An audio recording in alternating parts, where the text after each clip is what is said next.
सबसे बड़ी खबर इस समय की बता रहा हूं। इससे पहले डॉक्टर रतनलाल की गिरफ्तारी हुई थी। एक मामूली से ट्वीट को लेकर उन पर केस किया गया था। आज एक शख्स ने उनको शरेआम धमकी दी है, जान मारने की धमकी दी है। कहा जा रहा है कि वो सवर्ण समाज का है, बीजेपी से जुड़ा हुआ है।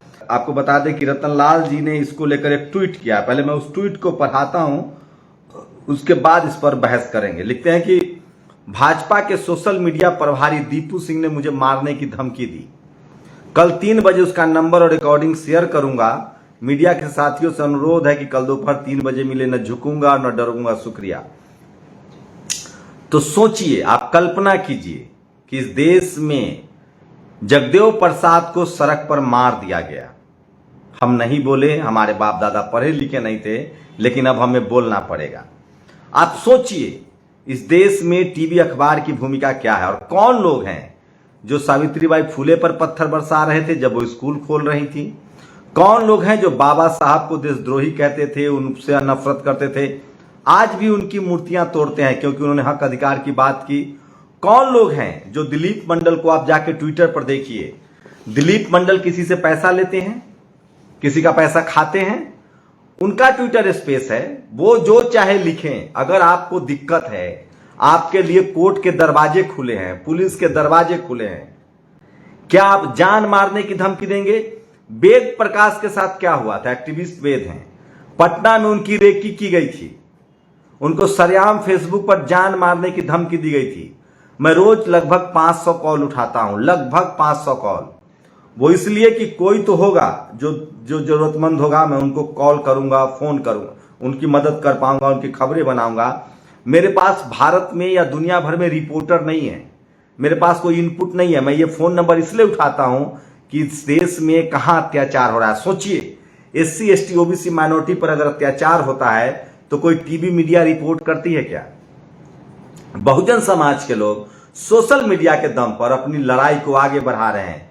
चाहे वो हाथरस की बेटी का गैंगरेप हो, 1 महीने बाद खबर चली थी।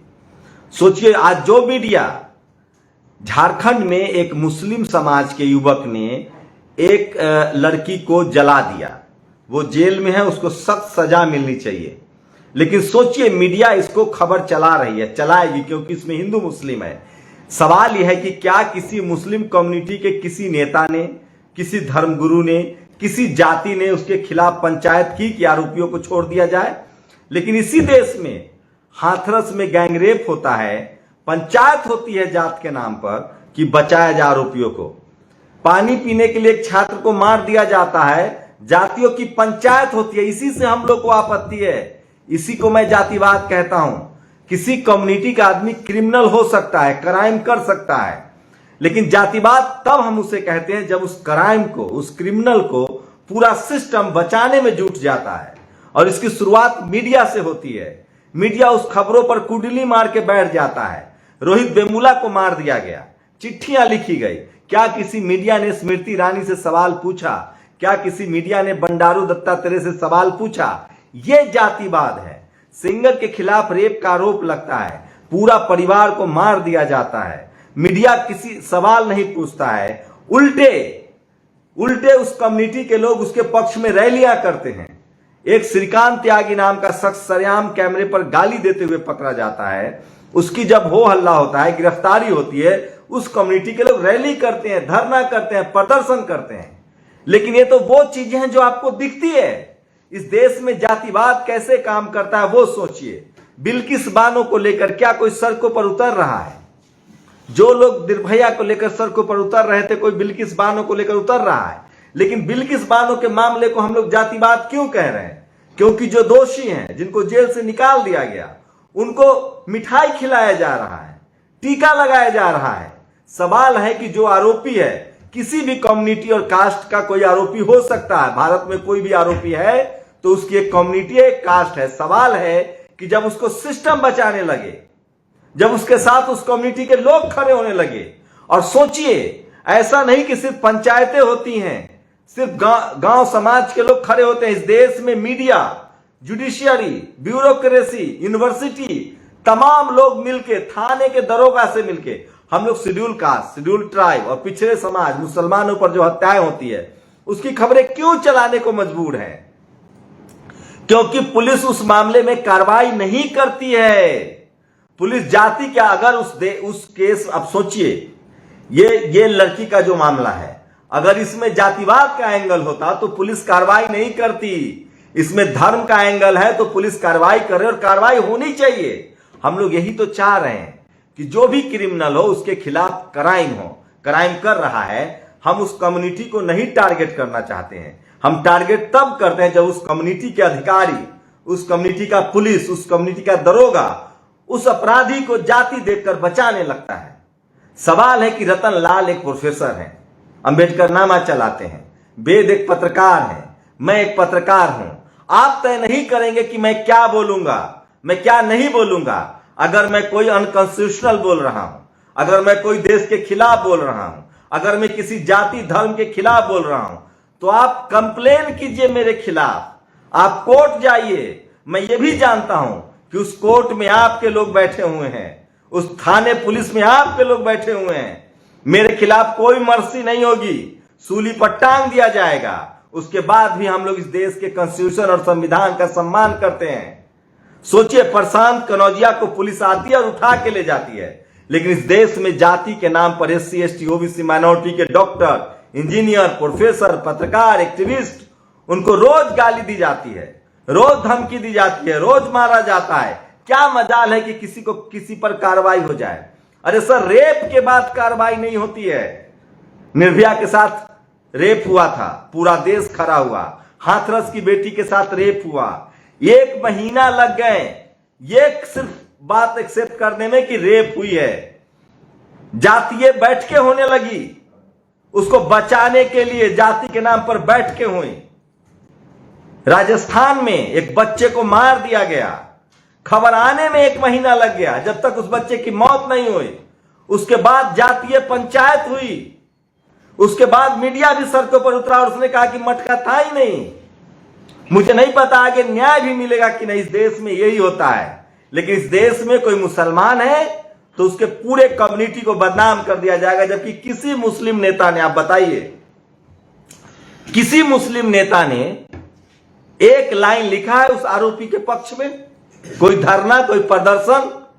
वो कौन लोग हैं जो बिल्किस बानो के रेपिस्टों को, दोषियों को माला पहना रहे हैं?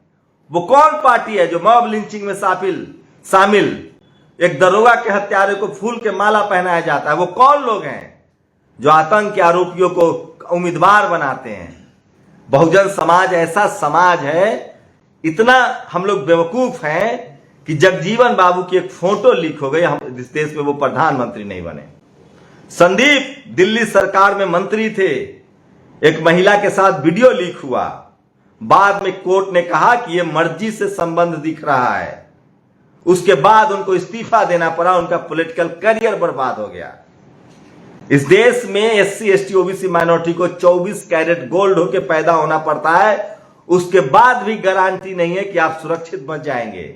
आपका कैरेक्टर असैसिनेशन होगा, आपके खिलाफ लोग खड़े होंगे और आपके अपने ही लोग आपको दोषी ठहरा देंगे सिर्फ मीडिया ट्रायल पर। आपको क्या लगता है कि आज जो झारखंड में जिस बच्ची की मौत हुई है और आरोपी मुसलमान है, और उस खबर को इसलिए चलाया जा रहा है कि आरोपी को सजा हो? अरे आरोपी तो पहले से गिरफ्तार है, उसको सजा भी होगी। इसके बहाने पूरे मुस्लिम कम्युनिटी को दोषी ठहराया जाएगा, और इसी के बहाने SC ST OBC के लोग जो अपने अधिकार की बात करते हैं उनको हिंदू बनाया जाएगा। उनको कहा जाएगा कि तुम हिंदू हो, हिंदू बेटी के साथ मुसलमान ने किया है।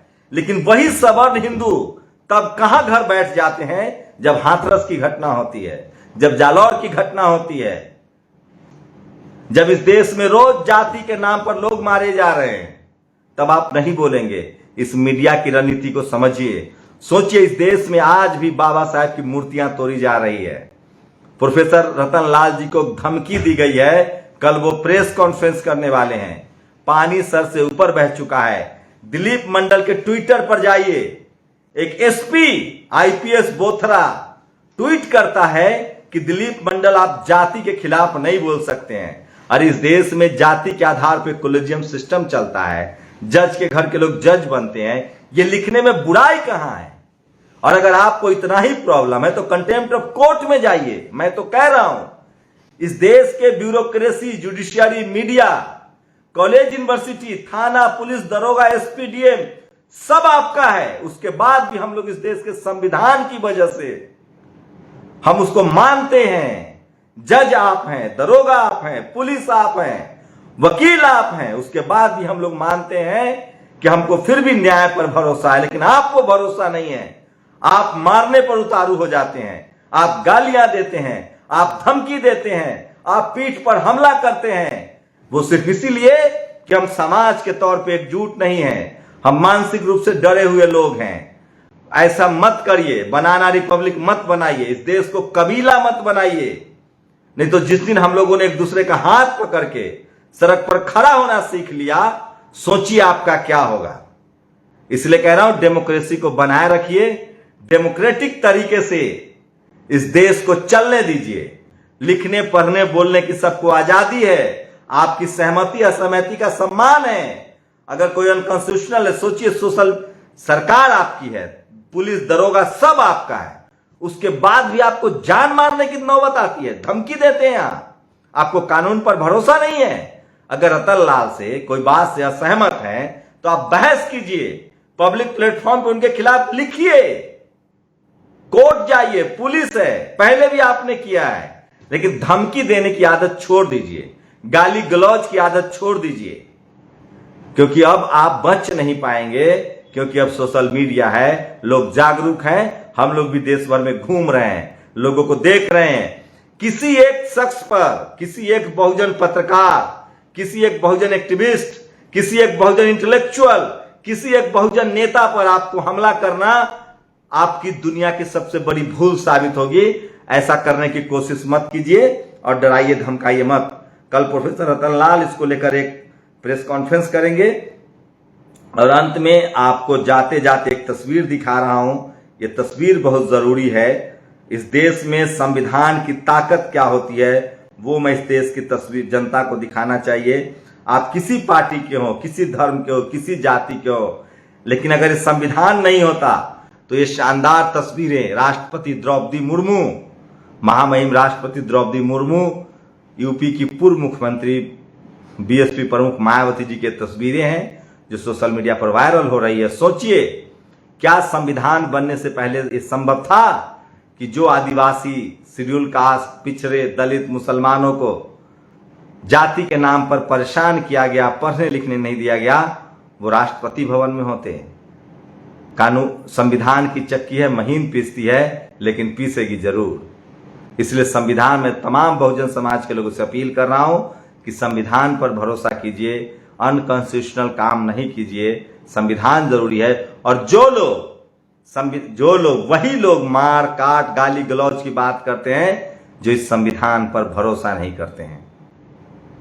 कल प्रोफेसर रतन लाल ने 3 बजे दोपहर में उनके अपने आवास हिंदू कॉलेज परिसर में, जो उनका आवास है, वहां एक प्रेस कॉन्फ्रेंस कॉल किया है। उस ऑडियो रिकॉर्डिंग को जारी करेंगे। अब बहुत हो गया, सर से पानी ऊपर जा रहा है। हर किसी को धमकी, दिलीप मंडल को रोज धमकी दी जाती है, रोज गाली दी जाती है, हम लोग को रोज धमकी दी जाती है, रोज गाली दी जाती है। अब आप मारना तो दूर की बात है, अब आप गाली देने पर भी नहीं बच पाएंगे। आपके खिलाफ संवैधानिक तरीके से, डेमोक्रेटिक तरीके से इस लड़ाई को आगे बढ़ाया जाएगा। मैं इस देश के तमाम न्यायप्रिय, संविधान मानने वाले बहुजन समाज के खासकर लोगों से अपील करता हूं कि आप अपने इंटेलेक्चुअल, पत्रकार, प्रोफेसर, सोचिए लखनऊ यूनिवर्सिटी में किस तरह से एक शेड्यूल कास्ट के प्रोफेसर पर हमला हुआ, किस तरह से रोहित वेमुला को मरने के लिए मजबूर किया गया, किस तरह से पायल तडवी को मारा गया। अब ये सब नहीं चलेगा। अपनी प्रतिक्रिया जरूर दीजिए और इतनी संख्या में आप हमारे साथ जुड़े, बहुत बहुत शुक्रिया।